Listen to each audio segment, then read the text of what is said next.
I want to put the scriptures into context. So the theme of the first reading from Isaiah is very hopeful. God bringing the people who have been persecuted and living in Babylon home. They were there for many generations. And in bringing them home, he's promising them a new way. I'm going to take care of you. And working with God, they are renewing their commitment to the covenant. God is committing himself to them. And he says, basically, things are going to be new now. Things are going to be new and changed. Eventually, we as Christians know that will be Jesus. But right now, they're going home. They're going to the Holy Land, Jerusalem, where wild animals used to live because it was completely leveled. They're going to be able to raise animals, raise sheep, water will flow, and they'll be healthy. Very promising. The response is perfect for that. The Lord has done great things for us. We are filled with joy. So that's good. That's for us. Always. Not 2,000 years ago. Not a millennium ago. Now. God has done great things for me. We're filled with joy. Okay. So we're positive. We're placing ourselves in the position of a relationship with Jesus Christ, God the Father as well. Paul uses a dirty word today. You didn't pick it up because it's not translated as well. He says, listen, guys, I have been a Jew all my life. I did all the commandments of Jews, and I follow them, and I'm a Pharisee. I went to school to be a good Jew. But now all of that is, what the translation is rubbish compared to what I found in Jesus. You know what he says? He doesn't say rubbish. He says crap. I mean, that's the Greek. He says this, it's all crap in reference to what I have found in Jesus. So think of the power of Paul's relationship with Jesus. He's actually writing this knowing that his followers in Philippi and everyone who reads this letter is going to hear it. Wow. It's ending his dedication to the old law, but renewing, think of promise, think of hope, his relationship with Christ, because don't forget, he met Christ. He wasn't an apostle. Christ intervened in his life when he was persecuting Christians, and he stopped them on the road, threw him off his horse, landed on his rear end, and a light blinded him, and he said into the light, what is this? And the light said, why are you persecuting me? And he said, who are you that I'm persecuting you? He says, I'm Jesus. And they had that beginning of a relationship. Just think back to the person you absolutely love in your life, or loved, okay, that one special person, and think of how moving that first time you saw him or her was. How maybe your heart flooded, maybe you got excited, who knows where this relationship would go. Well, put that and ratchet up several notches, because this is the relationship Paul has with Jesus Christ. He's so taken up with Jesus that he's going to give his life for Jesus, and we see that in all the scriptures. Now, that was a preface. We haven't started the homily yet. And now we get to the homily, because those things are important as background. Now, everybody wants to focus on this scene in which the Pharisees, the scribes, the real hypocrites, bring to Jesus a woman caught in adultery.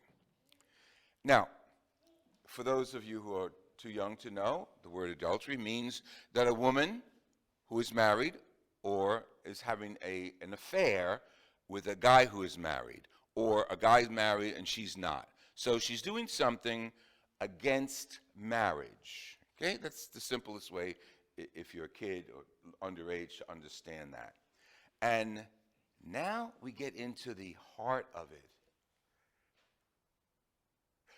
Jesus, this woman was caught in adultery.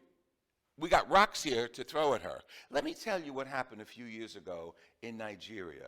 Our world, our system, our 21st century. A woman in Nigeria was caught in adultery, and because of the law. Now, I'm not going to criticize the law.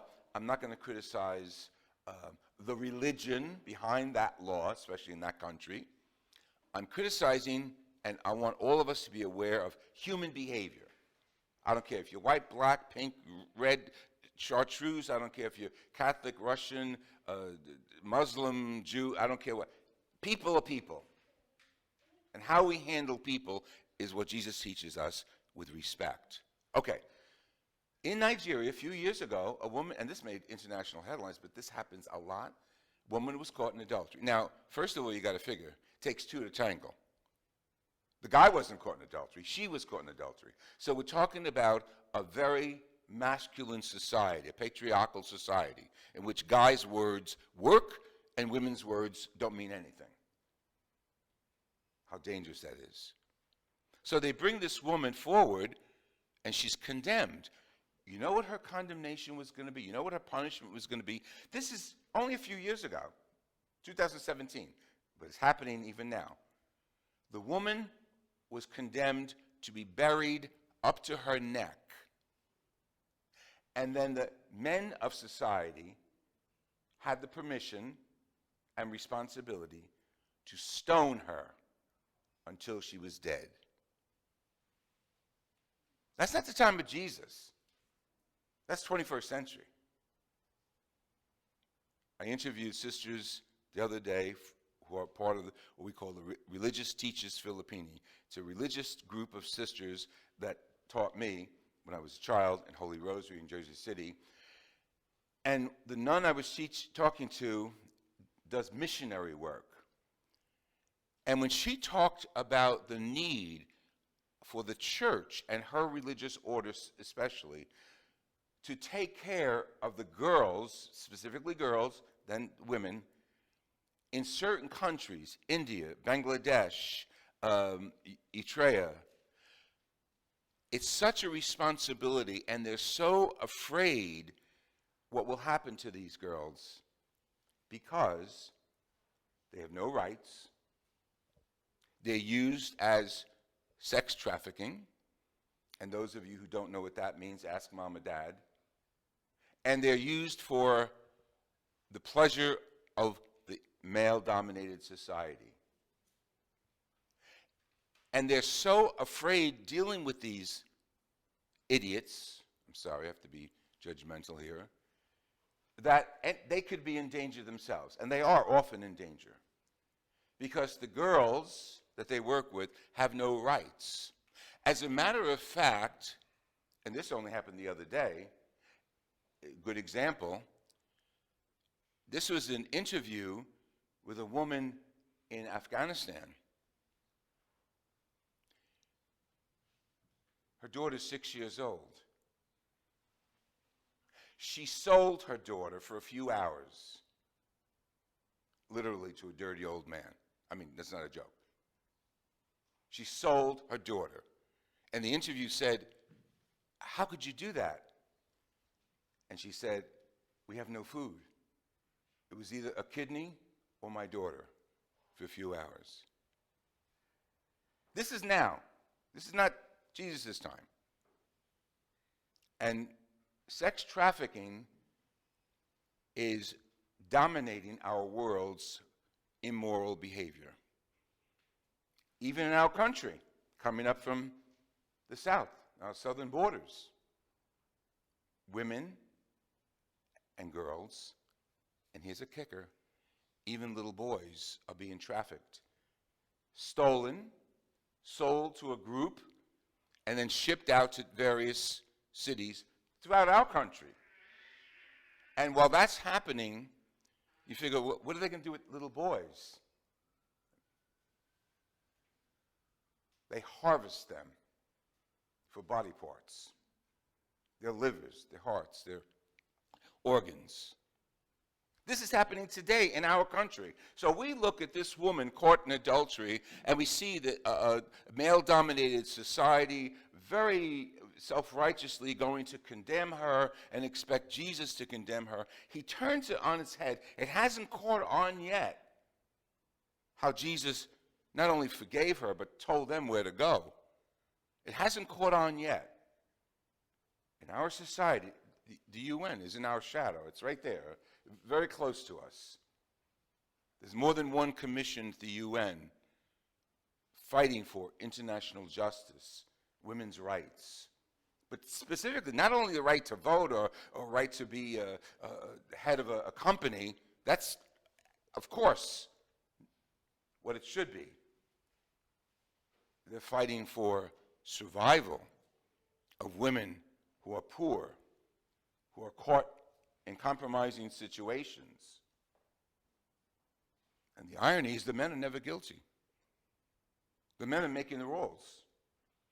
The men's the first one to grab the stone and say, okay, let's beat her to death. Our world is in danger. This is Lent. This is a period in which we have to look into ourselves and say, what have these 40 days been for me? What am I doing? This gospel opens our eyes, I think, to the necessity for us to react in a positive way. Prayer is our guideline. So that's number one, for the victims and the perpetrators. Pray for them. But the other thing is, you have a brain, you have internet, you have pen and paper. You have legislations, we have civic leaders. We need to do something. Not tomorrow, not out there, not the UN, us.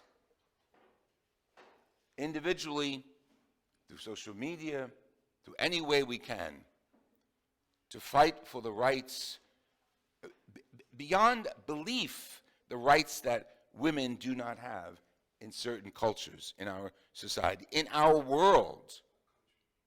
We are so obligated. The gospel is perfect, but most people would like to preach about Jesus forgiving and letting that woman go. Of course. But we're not in that position. That's a luxury for us to focus on Jesus forgiving. We know Jesus forgives. What am I doing? Every one of us has to ask ourselves. We're members of the body of Christ.